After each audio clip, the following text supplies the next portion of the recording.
kemana Pak Tony? Kita yang pertama ada initial. Ya, Initial adalah Jepang menawarkan 6,2 miliar US dollar. Kemudian China menawarkan 5,5 miliar dolar. Lebih murah. Lebih murah. Lalu 6,2 versus 5,5 miliar. Ya. Nah di situ katanya dipilih. Tapi kita lihat pembiayaan adalah 75%. Dua-duanya mengatakan 75%. Ya, dengan bunga per tahun 0,1% dan China 20%. Jadi kalau 2,0. 2%. Ya, 2,02%. Ya. Sementara Jepang 0,1. 0,1. Jadi 20 kali lipat. Iya. Kalau kita bicara 20 Cina kali lipat, lebih mahal. Kita bingung kan? China lebih mahal. Artinya dalam US dollar 4,65 juta US dollar setahun. China 20 kali lipat yaitu 82,5 juta US dollar. Bunga dalam 10 tahun 46 juta untuk Jepang dan 825 juta untuk China. Komponen biaya bunga yang sangat besar ini karena dia 75% pembiayaan harusnya dihitung sebagai biaya proyek.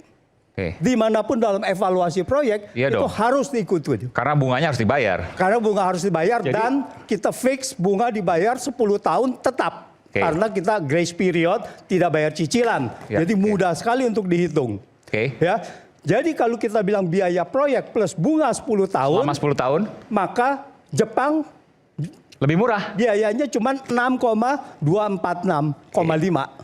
Sementara China 6,325 miliar dolar. Jadi kalau dihitung 10 tahun, Jepang lebih murah. Semua biaya kita hitung, ini Jepang lebih murah. Ini kan hitung-hitungan sederhana banget. Sangat sederhana, tetapi masalahnya mereka juga tahu. Tapi masalahnya mereka ini, siapa? Mereka ya yang mengevaluasi proyek. Yang menentukan proyek waktu itu. Yang tadi disebutkan Bu Rini Sumarno, lalu Pak Luhut gitu ya. Mungkin dia ada timnya, ada task force-nya dan sebagainya gitu kan. Mereka sudah tahu. Nah disinilah bahwa terjadi asymmetry information. Yang di sini kita tidak diungkapkan. Ini kan kalau ada hitung-hitungan seperti ini nggak perlu ada yang ditutup-tutupi. Ini kan terbuka semua, bunganya sekian, pokoknya sekian, 10 tahun hasilnya sekian. Nah, sederhana banget.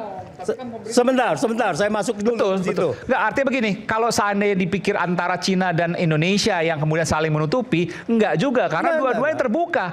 Yang ada adalah, jadi kalau menurut saya koreksi kalau saya salah, Bung Antoni.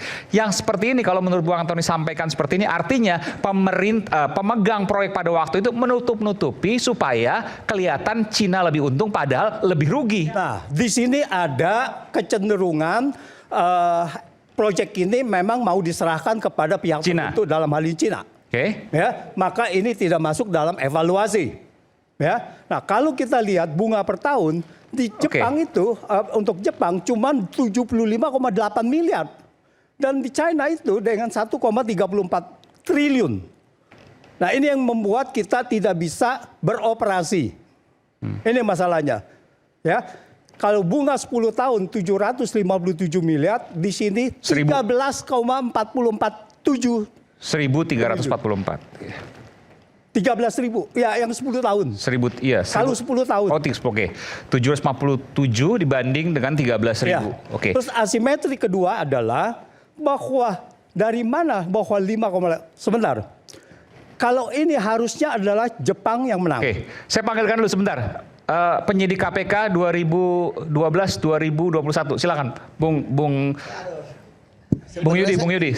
Saya ajak sini sampai akhir. Nggak, gini, kita langsung bukan menyidik ya, kita langsung melakukan pra penyelidikan di sini. Expose gelar perkara.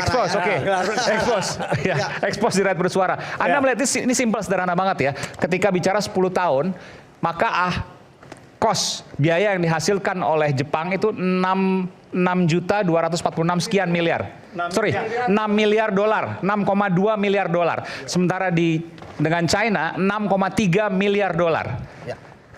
Ini kan hitungan sederhana. Jadi ini kan indikasi korupsi nggak? Yang namanya kan nggak, pertanyaan saya sederhana, indikasi korupsi nggak? Ini masih harus ditelusuri. Ya, tetapi ya kebijakan untuk mengubah dari Jepang ke Cina kan tentu harus ditelusuri. Mengapa? Enggak, tapi ini kan hitungan sederhana. Secara finansial. Secara finansial. Mana yang lebih menguntungkan, mana yang merugikan? Betul, tetapi kan tadi saya katakan bahwa hitungan matematika ini, ya kan? Tadi saya katakan bahwa ini kan hitungan matematika. Ya. Yang sangat sederhana. Yang sangat sederhana. Tetapi ya, kalau dia untuk menjadi unsur pidana, maka kita harus ya menelusuri ya mengapa kemudian dipilih yang Cina. Karena ini benar bagi saya sangat menarik ya. Saya sudah menangani kasus korupsi. Nggak bisa hanya Jepang lebih murah tapi dipilih Cina maka korupsi nggak bisa.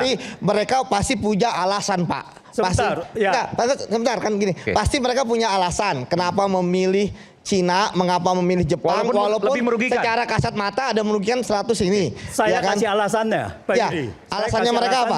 Alasannya karena Jepang minta jaminan. China tidak minta jaminan dari APBN. Saya menambahkan itu. Jadi pada waktu itu, saya menambahkan dari Pak Antoni. Singkat. Jadi pada waktu itu yang saya dapat informasi adalah persis apa yang disampaikan Pak Prof. Yang disodorkan adalah Cina itu B2B dan tidak ada jaminan pemerintah. Itu dia. Itulah yang menjadi daya tarik dari Cina. Yang akhirnya berubah. Yang akhirnya itu artinya kan tadi kan ada faktor lain ya. Ada faktor lain. Tetapi tadi saya sepakat sebenarnya. Tidak melibatkan pemerintah pada tahap awal di Cina. Yang dijanjikan ya di awal ya. Baik. Jadi gini Pak, saya juga sepakat gini. Ini kan bank ya.